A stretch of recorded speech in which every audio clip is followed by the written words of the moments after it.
Não vou nem falar tanto que é um hábito, porque tem vários hábitos ruins, mas eu gosto muito de pensar que acho que o maior erro... Eu acho que durante muito tempo a gente acreditou nessa falácia, né? Eu acreditava, né, que bastava eu ter um estudo, ter uma faculdade, que eu teria alguma coisa, né? Isso aí. Bom, começando já, e tenho certeza que os livros acabam falando também do que vamos comentar aqui no podcast, na opinião de vocês, quais são os principais hábitos que levam uma pessoa a ficar pobre ou permanecer na pobreza? Ixi. Vai. Quer começar? Vai, Duda, vai você. Você que manda. Vai o pobre primeiro. Então vamos, vai. Cara, você sabe que Sacanagem. o pobre tem prioridade nessa mesa. Tem Vamos lá. prioridade nessa mesa, aqui. Cara, você sabe que assim, eu não vou nem falar tanto que é um hábito, porque tem vários hábitos ruins, em especial a ostentação, mas eu gosto muito de pensar que acho que o maior erro do brasileiro é não estudar sobre educação financeira. Né? Tem um livro do Napoleão Hill, é o Mais Esperto que o Diabo, que ele fala uma coisa muito interessante lá. Tipo, é uma ficção, né? Que o cara chega pra entrevistar o diabo. Aí ele chega e fala, diabo, pelo amor de Deus, mano, sério, qual que é o segredo pra ter tanta gente ferrada no mundo? Qual que é o segredo pra ter tanta gente miserável, pobre, lascada no mundo? Aí ele fala, né, o diabo lá, né? Ó, o segredo é fazer com que a pessoa seja uma alienada. E aí, usando as minhas palavras, né? O que é alienado? É a pessoa burra, que não tem opinião pra nada e acredita em tudo que ela ouve. Uhum. E isso eu acho muito louco. Tanto que eu coloquei uma frase esses dias lá no meu canal, né? A forma mais eficaz de você ser pobre a vida inteira é não estudar. Né? Então, acho que tem várias coisas que a gente poderia falar, mas eu acho que a base de tudo é a educação financeira que ninguém faz. Ninguém estuda, não se aprende na escola. Agora tá começando a aprender, enfim, né? Então, eu acho que o maior erro é achar que, tipo assim, finanças se aprende com a vida. Aí morre com 90 anos, pobre, lascado, não aprendeu nada. Uhum. Né? Então, eu acho que trazer a responsabilidade... E eu falo muito sobre isso porque hoje é muito fácil você aprender sobre finanças. Nós três aqui, nós quatro, temos canais de graça. Uhum. Né? E a pessoa pode ser pobre o quanto for. Um celular e Wi-Fi de graça em algum lugar ela tem. Né? Então, eu acho que o maior erro hoje... é a pessoa simplesmente não querer estudar e não querer evoluir no sentido de como que eu posso otimizar minha renda, como que eu posso usar meu dinheiro com mais inteligência, como que eu posso multiplicar o meu dinheiro. Então, acho que eu começaria por esse ponto. E eu acho que complementando, né, concordo 100% com o que o Duda falou, mas eu acho que também não adianta, não basta estudar. Eu acho que durante muito tempo a gente acreditou nessa falácia, né? Eu vim de família de classe média e na minha formação eu acreditava, né, que bastava eu ter um estudo, ter uma faculdade, que eu teria alguma coisa, né? Aquela coisa bem mediana, né? Ou seja, tenho a oportunidade, que bom, né, de poder me formar numa profissão, eu vou trabalhar nela durante 20 a 40 anos, quem sabe, e vou me aposentar nessa profissão. Ninguém me ensinou que era a maneira como eu ia trabalhar ou a maneira como eu ia gerar valor que me permitiria sair daquele ciclo mediano no qual eu fui inserida no momento em que eu nasci.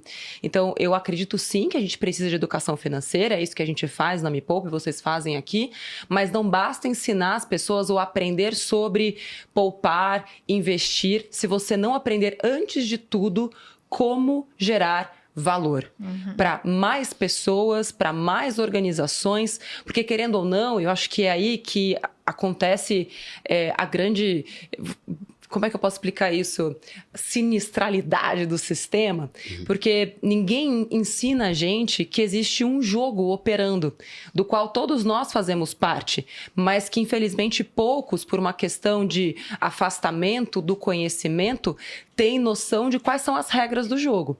Então, eu acredito que o nosso papel é, além de ensinar sobre finanças, é mostrar quais são as regras do jogo para que todo mundo consiga se inserir nesse jogo sem ser peça, mas podendo sim também jogar. Porque a gente faz um desenho lá no Me Poupe, que na hora que a gente nasce é como se fosse colocado dentro de um labirinto, onde os donos do poder e do dinheiro é que estão manipulando você ali dentro. Então, toda vez que você é estimulado a consumir um produto novo, até mesmo a fazer um curso que te leva a acreditar que com aquele curso você vai ter liberdade financeira, porque agora você tem faculdade. Então, assim, quando você entende que tudo faz parte do jogo, você tem o poder de começar a ser jogador e não mais apenas uma peça.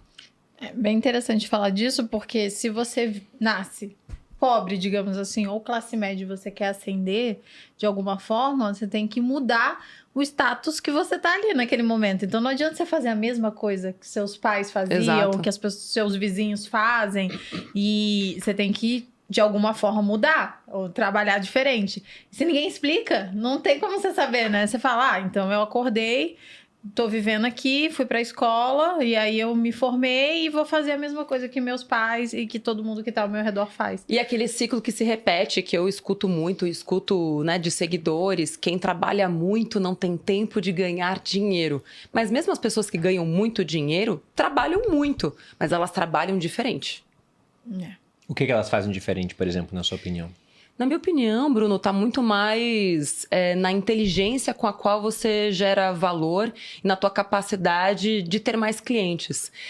Eu, pelo menos, né, quando trabalhei nas emissoras de TV onde eu trabalhei, talvez por intuição, eu tinha plena consciência de que eu tinha um cliente. Eu nunca me senti funcionária.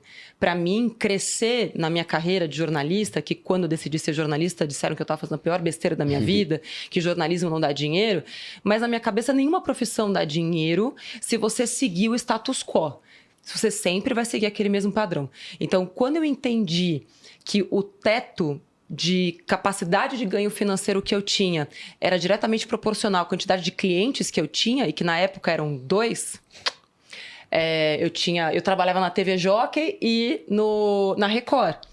E que eu precisava de mais clientes, mas eu era só uma. Então, como que eu poderia ou gerar mais valor para um único cliente que me pagaria mais? Por isso, quando comecei Me Poupe, eu usei o modelo de negócio que eu conhecia até então, que era oferecer conteúdo de graça e receber o dinheiro dos patrocinadores.